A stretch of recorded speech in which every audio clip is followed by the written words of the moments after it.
بسم الله الرحمن الرحيم. اللهم صل على محمد وآل محمد. إخوتي وأخواتي، اليوم نتحدث عن عقود التراخيص أو جولات التراخيص اللي صار حديث فيها ولغط كبير وحديث متواصل عن فائدتها أو عدم فائدتها.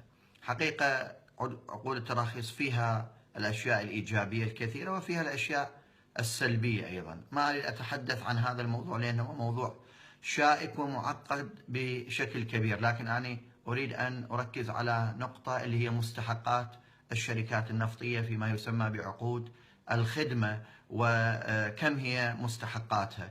ووزارة النفط قطعت شوط كبير في تسديد هذه المستحقات في السنة الماضية، واستطعنا أن نتجاوز أزمة كبيرة. اليوم في هذه السنة عندما جيء لحساب استحقاقات الشركات النفطية على وزارة النفط وعلى الحكومة العراقية، تبين أن استحقاقاتهم 21 مليار أو 23 مليار دولار. 23 مليار دولار يجب أن نسددها للشركات النفطية.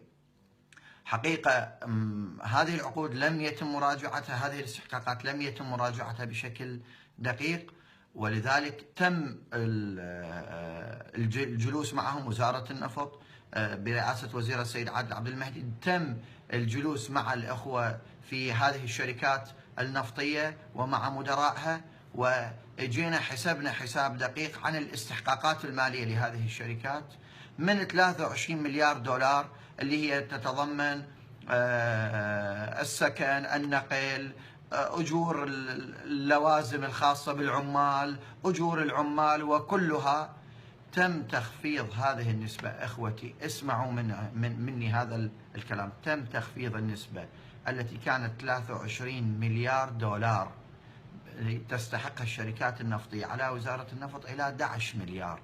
يعني مع نسبته تقريبا خفضنا 55% من استحقاقات الشركات النفطية علينا، نزلناها على الدولة إلى 55%، من 23 مليار إلى 11 مليار دولار استحقاقاتها. وربما هناك نقاشات أخرى ربما يتم التخفيض.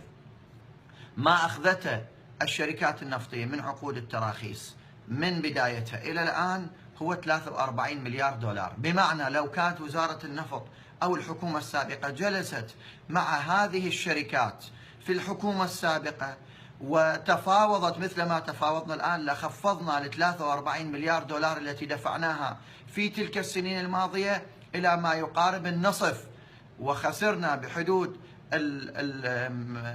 20 أو 21 مليار دولار دفعناها. لم نكلف أنفسنا حتى حق التفاوض. في هذه الوزارة جلسنا، تم التخفيض إلى نسبة 55%، وفرنا بحدود 12 مليار دولار للدولة العراقية بمجرد الجلوس والتفاوض على استحقاقاتهم وعلى أجور عمالهم ولوازمهم التفصيلية. نحن لا نقول أن في وزارة النفط هناك كافحنا كل الفساد الموجود، كافحنا كل الأدران الماضية الموجودة، لا ندعي هذا، لكننا نقول بشكل صريح أن لو توفرت الإرادة الحقيقية والفهم العميق والعمل الجاد لاستطعنا أن نتجاوز أزمة كبيرة تجاوزتها وزارة النفط هذه السنة، وإن شاء الله القادم أفضل في التفاوض في جولات التراخيص. في أمان الله.